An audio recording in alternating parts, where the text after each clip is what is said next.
Hey guys, this is Jaret Smith, Snowmobile Product Manager, North American Snowmobile Division. Today is our 12th vlog. It's amazing we've had that many vlogs and great growth and success this season. I have my 1979 Enticer 340 with me today, and also my dog Paisley, as we're in isolation for social distancing and everything that's going on with COVID-19. Recently we released a video that looked back at our history of a 1971 Eagle River victory with Mike Trapp. Just 3 years after entering the snowmobile business with the SL 350, Yamaha won Eagle River.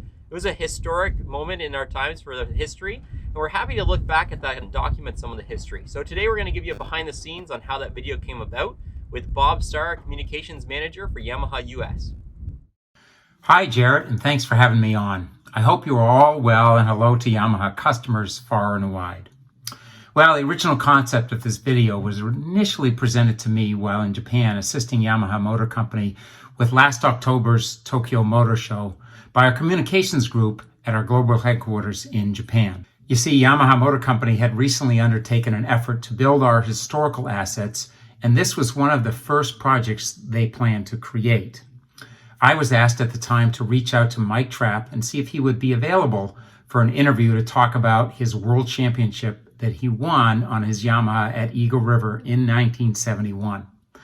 I knew of Mike's accomplishment, but had never met him in person and wasn't really sure at that time how to get in touch with him. I made a quick call to one of my best friends in the industry and racing icon, Bobby Donahue, who was able to make the connection. So that's how it all got started. But he wasn't the only one. You also had Jim Gentz, the U.S. Yamaha president at the time. How did he get involved with the video? Yes, Jaret, I thought bringing in Jim Gentz would add to the story, as Jim lived the whole experience from the Yamaha side, and he lived in Wisconsin and witnessed the birth of the snowmobile industry and what it really meant to both dealers and the communities in the Snowbelt region. He was gracious enough and actually quite eager to accept to make it all come together. As soon as I saw the video, it looked like it was very familiar for me, being a Minocqua test facility. What came about with picking that location to film the video? Well, you see, Jaret, Minocqua is right in Mike's backyard, so that was convenient.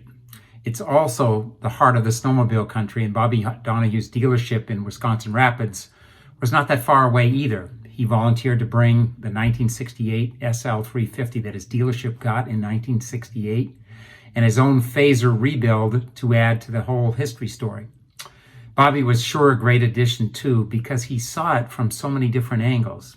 As a child, it obviously made a big impact on him, but also the impression it made on his father, who ran the dealership at the time, and eventually his perspective as a world champion rider himself.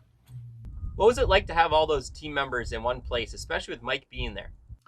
Well, the first time that I met Mike Trapp in my life was on Monday night, February 24th, over dinner at the Boathouse in Minocqua, a pretty famous place. Jim and Bobby were there and our video crew of two. Immediately, I felt like I had known Mike all my life, as he just has that warmth of someone, you could easily be friends with for life. We began the interviews first thing the following morning. It was amazing listening to Mike and his memory of the race from 50 years ago. I mean, we all have memories of significant events in our lives, but this one was special. And you could see it in Mike's eyes and hear it in his voice as he described the race, particularly when Yvonne Duhamel kept grabbing at his handlebar.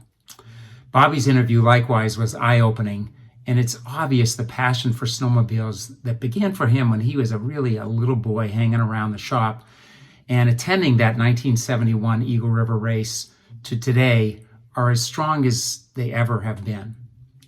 Jim also is as passionate as ever about snowmobiling and has such good recall of details of what was happening in the 60s in the state of Wisconsin that it added tremendously to the story. And Jim shaking hands in appreciation to both Mike and Bobby at the end of the video was truly genuine and heartfelt. We did the shot in one take. Well, it was a great video, Bob, and from the people that have contacted us, they really liked seeing that older Yamaha history. That was a great job. Thank you very much for putting that together. Thanks, Jaret. But like anything, there's a team effort that was involved, and we're really pleased the way that it turned out. First and foremost, as a tribute to Mike Trapp and his accomplishment and the Yamaha spirit of challenge from 50 years ago. I just want to add that given the challenge we're all facing now with the COVID-19 situation, We hope it's a nice departure for all those sitting at home and a testament that we have all faced challenges before, and together we will get through this. That's a great message, Bob. Thank you for putting that video together and showing that Yamaha history of Eagle River Championship. This will conclude the 12th vlog. With that, we'll just touch again once more on our Spring Power Surge. April 18th is the last date, so we're in the final days right now. If you get a deposit down, you're going to lock in that snowmobile for next year. As we talked about in the last video, we will not be extending the dates based on production. We're trying to get all the production numbers in so we can get all the parts ordered, all the supply chain, and everything lined up to make sure that the vehicles are built in a timely manner. We apologize for any inconvenience this may cause, but we really just want to make sure we get people on snow next year, and keeping the order dates to the 18th is important in doing that. So hopefully you're staying safe, staying healthy, working on some old stuff, polishing up the old sleds. A great time to get them out and get them ready for summer storage. But hopefully you enjoyed sharing this one that I have here with you today. Stay safe, stay healthy, and we'll see you guys again soon.